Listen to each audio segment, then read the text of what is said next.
एक समय की बात है, सेठ सेठानी होते हैं। उनके पास बहुत धन दौलत होती है, उनके बहुत बड़ा मकान है, परंतु उनके कोई संतान नहीं है।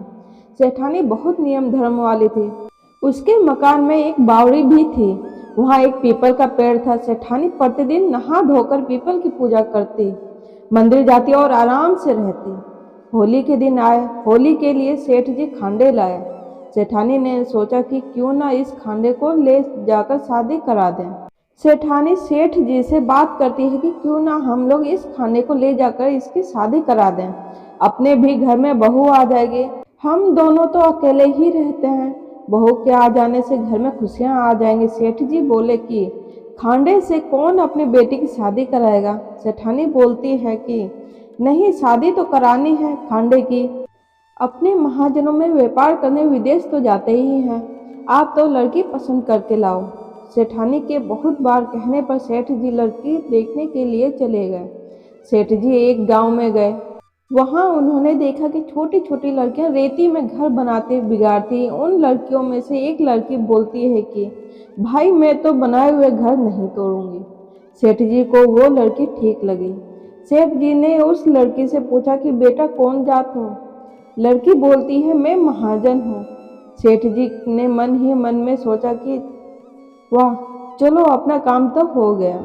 सेठ जी बोलते हैं बेटा तेरा घर कहाँ है। लड़की बोलती है वो थोड़ा सा ही दूर मेरा ही घर है।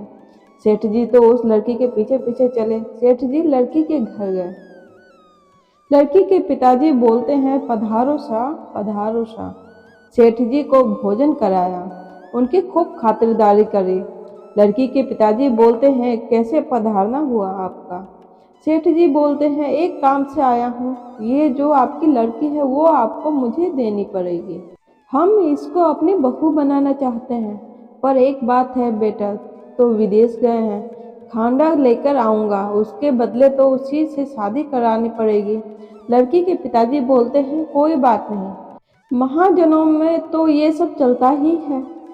सेठ जी बारात लेकर गए और खांडे से उस लड़की की शादी करा दी। बहू घर पर आ गई। उसको अच्छे अच्छे कपड़े पहनाते, अच्छा अच्छा खाना खिलाते, बहू ऐशो आराम से रखते। उसको जैसा बहू कहती वैसा ही सेठ सेठानी करते। एक कमरा छोड़कर सारे घर की चाबियां उसको दे दी। बहू तो सारे घर का काम करती और सेठानी मंदिर जाती। बहू खाना बनाकर रखती। सेठानी जब मंदिर से घर आती तो दोनों सास बहू साथ में ही भोजन करती। बहू को बोलकर रखा था कि होली की आग कभी बुझने मत देना। एक दिन आग बुझ गई। वो भागी भागी पड़ोस में गई और बोली भाभी जी, मुझे थोड़े जलते हुए कोयले दे दो। पड़ोसन बोलती है कि ओहो, आओ बिना पति की बहू। बहू कहती है कि नहीं, वो तो परदेश गए हैं। पड़ोसन कहती है कि इनकी तो कोई औलाद नहीं है, सेठानी तो बांझ है। पड़ोसन बोलती है कि तुम्हारे को सब कमरे की चाबी दे रखी है क्या।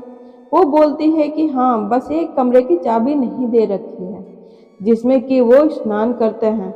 एक दिन बहू सेठानी को कमरे की चाबी रखते देख लेती है और ताला खोलती है तो क्या देखती है कि अंदर एक बावड़ी है, एक पीपल का पेड़ है, शिव जी का मंदिर है, वहाँ तो खांडा रखा है। उसने सोचा ओहो, इस कमरे में तो छुपाने जैसा कुछ भी नहीं है, बावड़ी की वजह से ही मुझे चाबी नहीं दी होगी।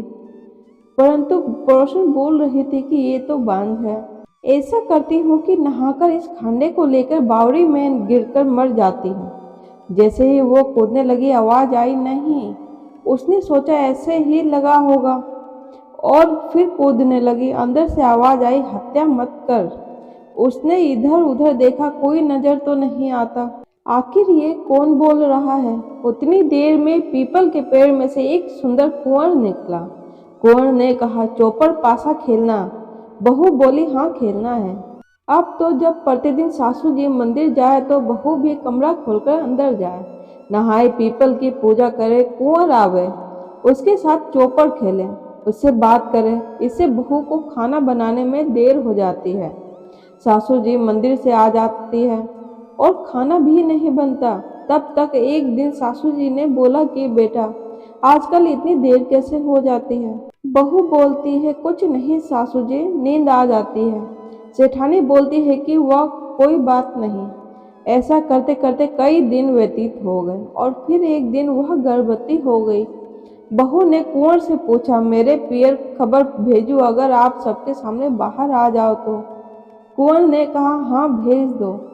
बहू ने सेठानी को बोला, अपने आगरानी करनी है क्या? जो पियर खबर भेजो। यह सुनकर सेठानी डर गई। अब आगरानी में कौन बैठेगा? ये क्या हुआ, इज्जत बिगड़ जाएगी। फिर भी उन्होंने बहू के पीहर चिट्ठी भेजी। आगरानी है जो पीहर वाले तो बहुत खुश होकर धूमधाम से मारा लेकर आए। सब कहने लगे कि बेटा बेटी कुछ तो हुआ नहीं, बेटा कहाँ से आ गया? बहू ने बावड़ी वाला कमरा खोल दिया। ढोल बजने लगा। बहू ने कहा कि सब तरफ जांच पड़ताल कर लो कि कहीं किसी को छुपा तो नहीं रखा है। बावड़ी में पेड़ पर लोगों ने सब तरफ देख लिया, कोई भी नहीं है। सब लोग देखने लगे कि ढोल बजा और पीपल में सुंदर सा कुंवर निकला। ग्रह शांति करी, ठाट बाट से मायरा पहना। सब बोलने लगे कि सेठानी के ऐसा सुंदर लड़का था, पर किसी को पता भी नहीं चला। सासू जी ससुर जी ने बहू के पैर पड़े और बोले कि तेरी किस्मत से हमें लड़का मिला है। बहू ने कहा कि आपकी किस्मत और पूजा पाठ से मुझे पति मिला है।